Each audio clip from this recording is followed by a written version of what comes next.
श्रीपाद श्री वल्लभ चरित्रामृत अध्याय 21. श्रीपाद राजम शरणम प्रपद्ये. श्री दंडी स्वामींचे कुकुटेश्वर येथे आगमन. साधकांची स्थानशुद्धी भावशुद्धी आवश्यक. मी महागुरूंच्या आज्ञेप्रमाणे गुरुचरण सोबत मांचाल ग्राम दर्शनासाठी निघालो. जात असताना मार्गामध्ये मला श्रीपाद प्रभूंच्या लीला वारंवार आठवत होत्या. अध्यात्माबद्दलचे अनेक विषय मी श्री गुरुचरणाकडून समजावून घेत होतो. श्री गुरुचरणांना मी म्हणालो, विश्वावधानीचा अंश असलेली व्यक्ती माझ्या संस्थानात पुजारी म्हणून आली आहे असे श्रीपाद प्रभू म्हणाले.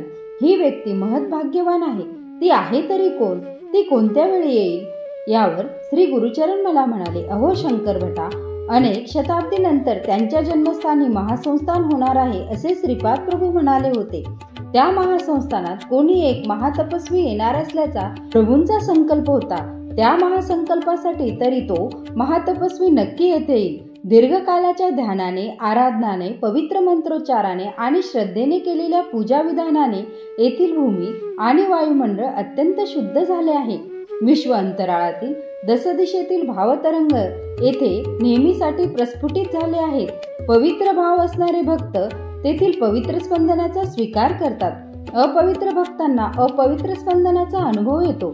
एखाद्या ठिकाणी वायुमंडळातील भावतरंग प्रबळ शक्ती संपन्न होऊन काही प्रयत्न न करता सुद्धा महापुरुषांच्या मानसिक चैतन्याला स्पर्श करून अनेक विचित्र पद्धतीद्वारा त्या विशिष्ट स्थानास आकर्षित होतात. यात आश्चर्य वाटण्यासारखे काही नाही. त्यामुळे साधक स्थळशुद्धी होऊन तेथे राहू शकतात. भावशुद्धी झालेल्या साधकास हे शक्य आहे. अशा साधकांचीच आपण संगत केली पाहिजे. द्रव्यशुद्धी आणि अन्नशुद्धी असलेल्या साधकाकडूनच आपण अन्न अथवा धन स्वीकारले पाहिजे. वेदांतातील महापंडित म्हणवल्या जाणाऱ्या विपुत ब्राह्मणांना सुद्धा श्रीपाद प्रभूंच्या कृपा कटाक्षाचा लाभ होऊ शकत नाही, परंतु तोच दोषरहित अल्पज्ञान असणाऱ्या भक्तांना सहजपणे होतो.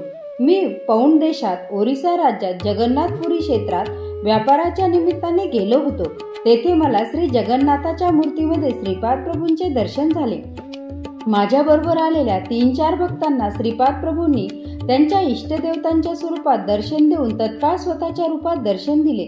सर्व देवी देवतांच्या रूपात मीच आहे असा मौन बोध त्यांनी केला. दंडी स्वामींचा गर्वभंग. आम्ही जगन्नाथपुरीला गेलो त्याच दिवशी दंडी स्वामी आपल्या 108 शिष्यासह आले होते. कोणी एखादा महात्मा दिसताच त्यांच्या चरणावर मस्तक टेकून नमस्कार करणे ही आमची रीतच होती. आम्ही दंडी स्वामींच्या चरणावर आपले डोके ठेवून नमस्कार केला आणि काय आश्चर्य, तत्काळ दंडी स्वामींची वाचा गेली. त्यांना काही बोलता येईना. आम्ही सर्वांनी श्री दंडी स्वामींना पुन्हा वाचा यावी अशी श्रीपाद प्रभूंच्या चरणी नम्र प्रार्थना केली. त्या प्रार्थनेचे फलस्वरूप त्या स्वामींची गेलेली वाचा परत आली. दंडी स्वामींचे शिष्य श्रीपाद प्रभूंच्या शिष्यास पाहून कुतर्काने म्हणाले, श्रीपाद हे शूद्र मांत्रिक आहेत.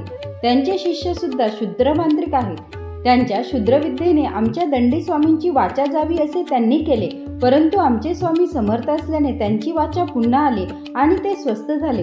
आमचे गुरु श्री दंडी स्वामी श्रीपादांचे खरे स्वरूप जनतेसमोर आणतील. ते पिठिकापुरमला जाऊन श्रीपाद श्री वल्लभांशी शास्त्रचर्चा करून त्यांना पराभूत करून विजयपत्र घेऊन येतील यात शंकाच नाही. पिठिकापुरम मधील प्रजाजनांनी श्री दंडी स्वामींच्या स्वागतासाठी एका महान रथाचे आयोजन केले होते. आम्ही हे ऐकून निरुत्तर झालो. जेव्हा भक्त श्रीपाद प्रभूंना अनन्य भावाने शरण जातो तेव्हा ते आपल्या लीला विधानांनी भक्ताचे संकटातून रक्षण करतात. आश्चर्याची गोष्ट अशी की समस्या निर्माण करणारे श्रीपाद प्रभू आणि त्यांचे निराकरण करणारे सुद्धा श्रीपादच. अशा अनेक अंतर्मय लीला करून श्रीपाद प्रभू सर्व दत्त भक्तांना अनुभव करून देत. काही दिवसांनी दंडी स्वामींनी पिठिकापुरम क्षेत्री प्रवेश केला. माझ्या भाग्यामुळे मी शंकरभट सुद्धा पिठिकापुरमला आलो होतो. श्री बापनाचार्य, श्री अप्पळराजू आणि श्रीपाद प्रभूंच्या विरुद्ध असणाऱ्या लोकांची पिठिकापुरम गावात कमी नव्हती.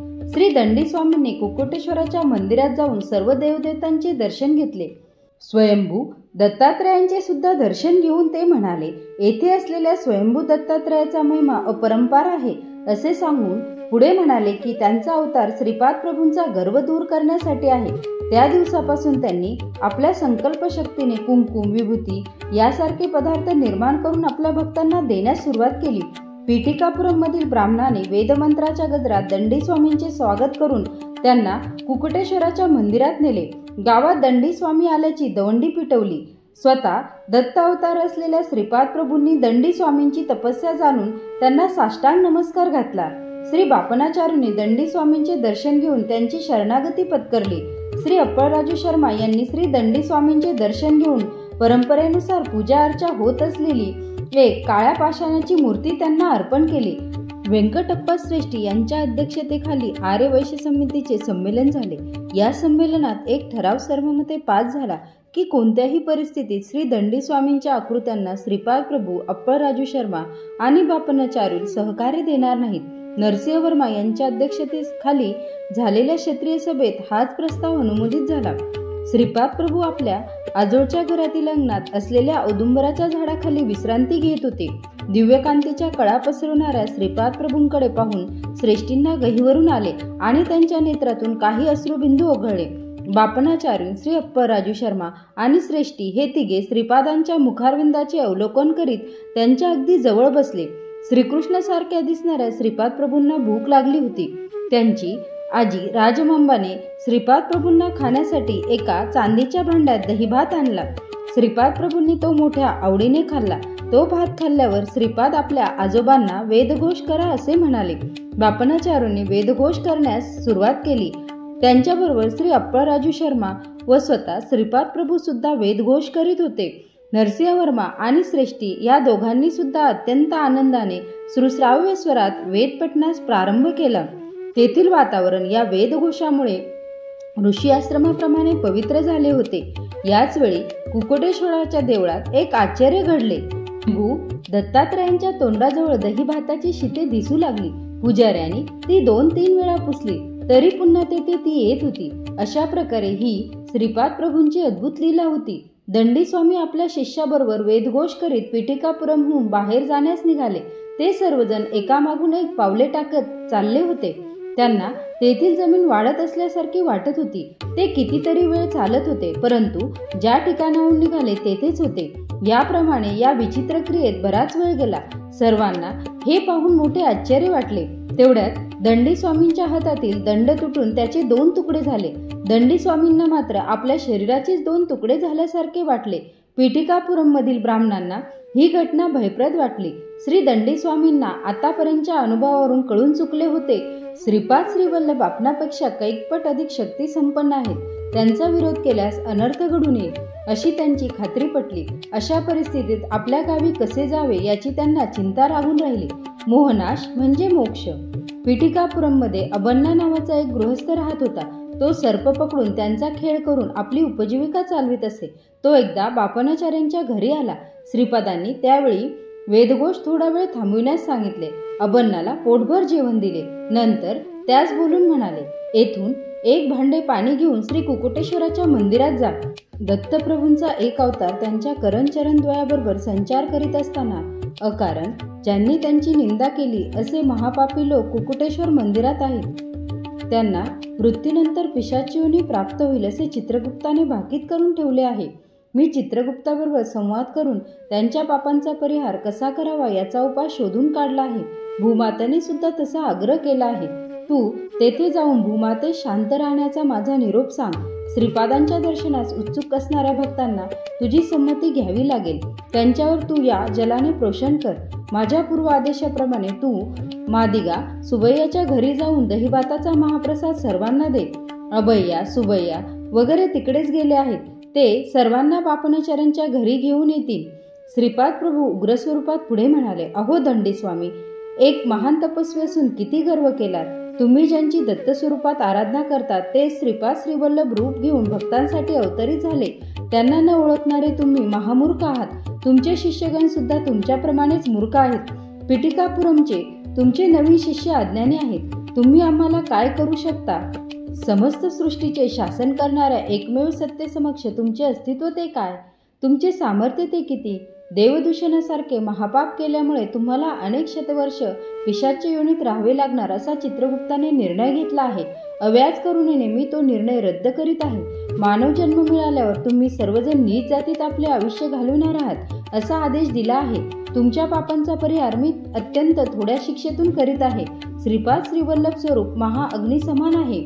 अग्निशी खेळल्यास महाप्रमाद संभवेल. माझ्या मायेस किंवा मलाच अभिन्न स्वरूपात जाणले असताना मोक्ष म्हणजे काय असा विचार तुम्ही करता. खरे तर मोहाचा क्षय म्हणजेच मोक्ष आहे.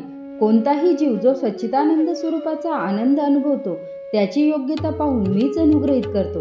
दिव्यानंद परवश्य अशा माझ्या पूर्वस्वरूपी अतीत सुख स्वरूपात राहण्याची इच्छा करणाऱ्या जीवास मी तत्काळ ती स्थिती प्राप्त करून देतो. माझ्या दृष्टीने निर्गुण, निराकार, सगुण, साकार, मोक्ष आणि बंधन असा भेदच नाही. प्रत्येक क्षणी असंख्य अशा नूतन लोकांची सृष्टी, स्थिती आणि लय यात मी व्यस्त असतो. जीवांच्या उन्नत स्थिती किंवा उन्नत आनंद भूमिकेसाठी काही परिमिती किंवा सीमा नाहीत. मरणानंतर माझ्या स्वरूपात लीन होऊ इच्छिणाऱ्या साधकांनी माझ्या ठिकाणी अवश्य यावे. त्यांना किती शतवर्षे त्या स्थितीत राहावे, कोणत्या लोकात त्यांनी पुन्हा जन्म घ्यावा, हे सर्व मी माझ्या संकल्पाप्रमाणे ठरवीन. संपूर्ण विश्वाचा नाटक सूत्रधार असलेला मी सध्या साकार रूपात तुमच्या समक्ष आहे. तुम्ही मला सध्या साकार रूपात पाहत आहात. हा आकार नसलेल्या निर्गुण निराकार अवस्थेत असताना सुद्धा मी सर्वदा तुमच्याकडे पाहत राहीन हे सांगण्यासाठी मी साकार रूप घेतले आहे. त्या महान उन्नत स्थितीतून मी तुमच्यासाठी खाली उतरून आलो आहे. महायोगाच्या योगशक्ती लोककल्याणार्थ, लोकरक्षणार्थ उपयोगात आणायचे असतात. लोक म्हणजे केवळ हा भूलोक नाही. आपल्यापेक्षा कमी म्हणजे नीच अवस्थेत असलेल्या, निसहाय्य स्थितीला असलेल्या जीवांना सहाय्य करणे, मदत करणे हा मानवी धर्म आहे. मी धर्ममार्ग, कर्ममार्ग, योगमार्ग, भक्तिमार्ग आणि ज्ञानमार्ग यांचा बोध करण्यासाठी अवतरित झालो. मी सर्व धर्माचे मूळ असलेला एक एक सत्य, सर्व धर्माचे मूळ असलेला एक एक धर्म आणि सर्व कारणांचा कारण असलेले एक एक कारण आहे. माझ्या संकल्पाशिवाय या सृष्टीत काहीच घडत नाही. मी नसलेले या सृष्टीत काहीच नाही. मी आहे म्हणूनच तू आहेस. ही सृष्टी आहे. यापेक्षा वेगळे सत्य मी तुला काय समजावून सांगू. तू हिमालय पर्वतावर जाऊन निसंग होऊन तपाचरण कर. तुला शिष्य संघटनेची गरज नाही. तू मोक्ष मिळवलास किंवा उद्धरून गेलास तरी या सृष्टीचे किंवा माझे असे काहीच नुकसान होणार नाही. सृष्टीतील सारे व्यवहार व्यवस्थितपणे यथाविधी पार पडते हे समजून घेणे तुझ्या दृष्टीने आवश्यक आहे. तुझ्यासोबत तू पिटिकापुरमचे शिष्य घेऊन जाशील तर ते उंटाच्या लग्नाला गाढवाचे संगीत असे होईल. उंटाच्या सौंदर्याची स्तुती गाढवाने करावी आणि गाढवाच्या गायन माधुर्याची प्रशंसा उंटाने करावी असे होईल. परस्परांनी एकमेकांच्या प्रशंसेचे पूल बांधले तरी यथार्थ स्थिती काही बदलत नाही आणि ती निराळीच असते. अरुंधती वशिष्ठ संबंध. त्यावर मी म्हणालो, अहो गुरुचरण, अरुंधती मातेचा जन्म चांडाळ वंशात झाला असे मी ऐकले आहे. तिचा विवाह वशिष्ठ ऋषींबरोबर कसा झाला? यावर गुरुचरण म्हणाले, पूर्वी वशिष्ठांनी 1000 वर्ष तपाचरण केले होते. त्यावेळी अक्षमाला नावाच्या एका चांडाळ कुळातील कन्येने त्यांची उत्तम रीतीने सेवा केली. तिच्या सेवेने प्रसन्न होऊन ऋषींनी तिला वर मागण्यास सांगितले. त्यावर त्या कन्येने म्हटले, वशिष्ठ मुनी, माझे पती व्हावेत अशी माझी इच्छा आहे. तेव्हा वशिष्ठ मुनी म्हणाले, अक्षमाले, तू एक चांडाळ कन्या आहेस. मी एक सच्चिल ब्राह्मण आहे. मी तुझा पत्नी म्हणून कसा स्वीकार करू शकेन? या वक्तव्यावर अक्षमाला म्हणाले, अगोदर वर मागण्यास आपणच मला प्रेरित केले आणि आता इच्छित वर मागितल्यावर आपण वचनापासून मागे का फिरता? वाकदोषाच्या भीतीने वशिष्ठ मुनी म्हणाले, तुझा देह माझ्या इच्छेनुसार करण्यास तुझी संमती आहे काय? त्यावर अक्षमालेने होकार दिला. वशिष्ठ मुनींनी तिला भस्म केले आणि पुन्हा जिवंत केले. असे त्यांनी 7 वेळा केले. 7व्या जन्मी तिचे चांडाळ वंशातील सारे दोष नष्ट होऊन ती अत्यंत पवित्र स्त्री झाली. त्यावेळी वशिष्ठ मुनींनी तिच्याबरोबर विवाह केला. वशिष्ठ मुनींनी केलेल्या शुद्धीकरणाच्या कर्मास तिने विरोध केला नसल्याने तिचे नाव अरुंधती असे पडले आणि त्याच नावाने ती प्रसिद्ध पावली. ही हकीकत वशिष्ठ गोत्रातील श्री नरसिंह वर्मा यांना श्री प्रभूंनी सांगितली होती. शूद्र जातीत जन्म झाला असला तरी ब्राह्मणाची कर्मे करणारा 7व्या जन्मी उपनयन झाल्यानंतर ब्राह्मण पदाला प्राप्त होऊन ब्राह्मण कुलात स्वीकारला जातो. त्या काळी समाजातील चातुर्वर्णाची विभागणी त्यांच्या कर्मानुसार होत असे. ही समाजाच्या दृष्टीने हितकर योजना होती. परंतु काही कालानंतर ही विभागणी कर्मावर आधारित न राहता जन्मावर आधारित झाली. पूर्वीच्या काळी ब्राह्मण कुळात जन्मलेला ब्राह्मणाची नियत कर्मे न करता वाणिज्य करीत असेल तर तो वैश्याच्या वर्णास योग्य होईल. तसेच एखादा क्षत्रिय अत्यंत सात्विक वृत्तीचा असून त्याला ब्राह्मणाच्या कर्मामध्ये अधिक रस वाटत असल्यास तो ब्राह्मण पदाला योग्य होऊ शकत असे. श्री दत्तप्रभूंवर विश्वास ठेवणाऱ्या साधकांना ते उन्नत स्थितीत ठेवून त्यांच्या योग्यतेप्रमाणे शिष्यत्व देत. त्यांचे भक्त कोणत्याही कुळात जन्मले असले तरी, कोणत्याही परिस्थितीत असले तरी सुखी जीवनाला आवश्यक असणारे आयु, आरोग्य, ऐश्वर्य श्री दत्तगुरु आपल्या भक्तांना देत. जन्मजन्मांतरीची कर्मबंधने तोडून उन्नत स्थितीत ठेवणे ही श्रीपाद प्रभूंची सहज लीला होती. दत्तभक्तांना स्वामींचे अभिवर्तन। आम्ही श्रीपाद प्रभूंचा महिमा विशेष रूपाने समजावून घेण्यासाठी मंचला या ग्रामी येऊन पोहोचलो। मंचला ग्रामदेवतेने आम्हास दर्शन देऊन धन्य केले। तिने आपल्या दिव्य हस्तांनी आम्हास प्रसाद दिला। ती ग्रामदेवता म्हणाली, पूर्वीच्या काळी प्रल्हादास गुरुबोध केलेले श्री दत्तात्रेय भूलोकात श्रीपाद श्री वल्लभांच्या रूपात अवतरित झाले आहेत। श्रीपाद प्रभूंचा संकल्प अनाकलनीय असतो। येणाऱ्या शताब्दीमध्ये प्रल्हादाचे सार्वभौम गुरु अवतरतील। हा प्रदेश मंत्रालय या नावाने प्रसिद्धी पावेल, असे श्रीपाद प्रभूंनी स्वतः मला सांगितले होते।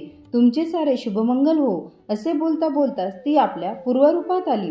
आम्ही तेथून निघण्याच्या वेळी कृष्णदास नावाचा एक व्यापारी तेथे आला। मंचाल ग्रामदेवतेने त्याला सुद्धा प्रसाद दिला आणि फुलांची एक माळ दिली। आम्ही तिघे गुरुचरण, कृष्णदास आणि शंकरभट कुरुगड्डीस जाण्यास निघालो। सर्व दत्त भक्तांचे कुळ एकच असते। त्यांना दत्ताचा प्रसाद कोणत्याही कुलातील भक्ताने दिला तरी त्याचा ते मोठ्या प्रेमाने स्वीकार करतात। आमच्या बरोबर प्रवासात कृष्णदास आल्यामुळे नवा उत्साह आला होता। बोलता बोलता एका प्रसंगानुसार कृष्णदास म्हणाले, यज्ञादी कर्मासाठी दिली जाणारी दक्षिणा 16, 116 आणि 1016 अशी असावी। ही संख्या श्रीपाद प्रभूंनी सांगितलेल्या 2498 या संख्येप्रमाणेच आहे। परमात्म्यापासून ज्याप्रमाणे जगताची निर्मिती होते त्याचप्रमाणे पित्यापासून पुत्रांची निर्मिती होते। नवरदेव विवाहाच्या वेळी होमाच्या अग्निदेवतेस प्रार्थना करीत असे की, हे अग्निदेव, मला या वधूपासून 10 पुत्रांची प्राप्ती व्हावी।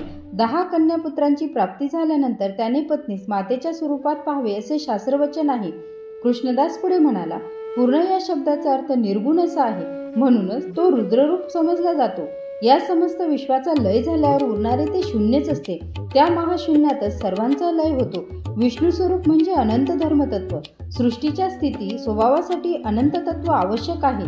श्रीपाद प्रभूंचे 16 कला पूर्णत्व। गुरुचरण म्हणाले, अरे शंकरभटा, कोणत्याही वस्तूचे असंख्य तुकडे केले असता एक एक तुकडा म्हणजे शून्यासारखाच असतो। असे असंख्य शून्य एकत्र झाले असता त्याला मर्यादित आकार येतो।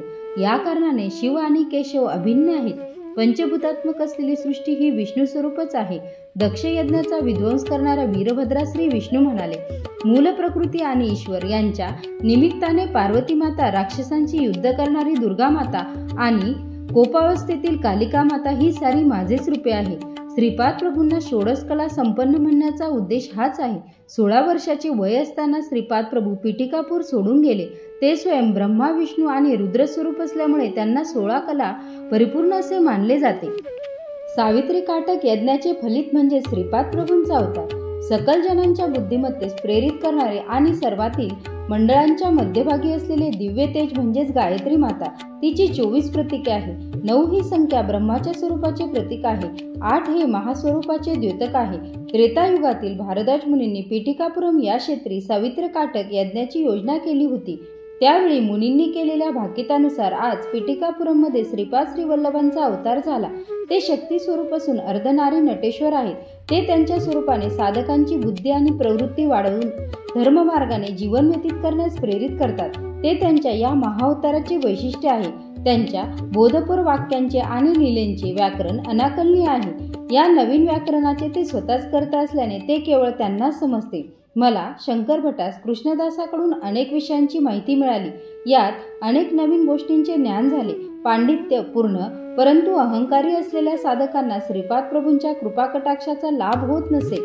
कृष्णदास म्हणाले, श्रीपाद प्रभू हे पिपिलिकापासून ते ब्रह्मापर्यंत सर्वत्र व्याप्त आहे। एकदा नरसिंहवर्मांच्या शेतात श्रीपाद श्री वल्लभ आणि वर्मा विश्रांती घेत होते। तेवढ्यात तेथे 2 नाग आले। श्रीपाद प्रभूंनी मोठ्या कौशल्याने मारून दूर फेकले। नरसिंहवर्मांना गाढ निद्रा लागली होती। त्यांच्याजवळच अत्यंत मोठ्या आकाराच्या लाल मुंग्या आल्या। तितक्या मोठ्या मुंग्या पूर्वी कधीच पाहिल्या नव्हत्या। त्या चावून वर्मांची झोपमोड होऊ नये म्हणून श्रीपाद प्रभूंनी त्या सर्व मुंग्यांना मारले। मेलेल्या मुंग्यांचा एक लहानसा ढीग समोर होता। थोड्याच वेळात नरसिंहवर्मांना जाग आली। त्या मेलेल्या मुंग्यांना पाहून त्यांना दया आली। त्यावेळी श्रीपाद प्रभू स्मित हास्य करून म्हणाले, राजाला त्याच्या सेवकाचे रक्षण करावेच लागते। हा प्रकृतीचा नियम आहे। या अद्भुत मुंग्या निर्माण करणारा एक अद्भुत जादूगार आहे। तेवढ्यात एक पांढऱ्या रंगाची आकाराने इतर मुंग्यापेक्षा मोठी व कांतिमान मुंगी तेथे आली। ती त्या मुंग्यांची राणी मुंगी होती। तिने मेलेल्या मुंग्याभोवती एक प्रदक्षिणा मारली आणि आश्चर्य असे की साऱ्या मेलेल्या मुंग्या पुन्हा जिवंत झाल्या आणि निघून गेल्या। श्रीपाद प्रभू मंद हास्य करून म्हणाले, या मुंग्यांच्या राणीला संजीवनी शक्ती प्राप्त असल्याने तिने सर्व मुंग्यांचे रक्षण केले. अशा प्रकारच्या अनेक विस्मयकारक गोष्टी या सृष्टीत आहेत. ते वर्मास पुढे म्हणाले, तुमची इच्छा असले तर प्रतिक्षणी मी तुम्हाला अनेक लीला दाखवू शकेल. तितक्यात नरसिंहवर्मांचे लक्ष मरून पडलेल्या 2 नागांकडे गेले. त्यांना पाहून ते चकित झाले. ही सुद्धा श्रीपाद प्रभूंची लीला असल्याचे त्यांनी जाणले. श्रीपाद प्रभूंनी एका नागास कुरवाळले आणि दुसऱ्याला आपला दिव्य पाय लावला. ते दोन्ही नाग जिवंत होऊन श्रीपाद प्रभूंना एक प्रदक्षिणा घालून निघून गेले. ते नाग कशासाठी आले, श्रीपाद प्रभूंनी त्यांना असे का केले याबद्दल त्यांना विचारले तेव्हा ते म्हणाले, राहू ग्रहाचे बळ नसल्यामुळे जीवांना अनेक संकटांना तोंड द्यावे लागते आणि त्यांना बंधनात असल्याचा अनुभव येतो.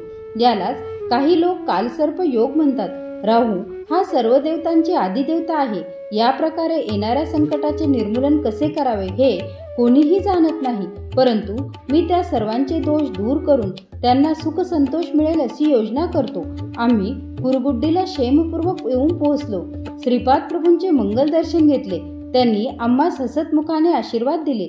श्रीपाद श्री वल्लभांचा जय जयकार असो. श्रीपाद श्री वल्लभांचा जय जयकार असो. फलश्रुती, आध्यात्मिक लाभ, पुण्यवृद्धी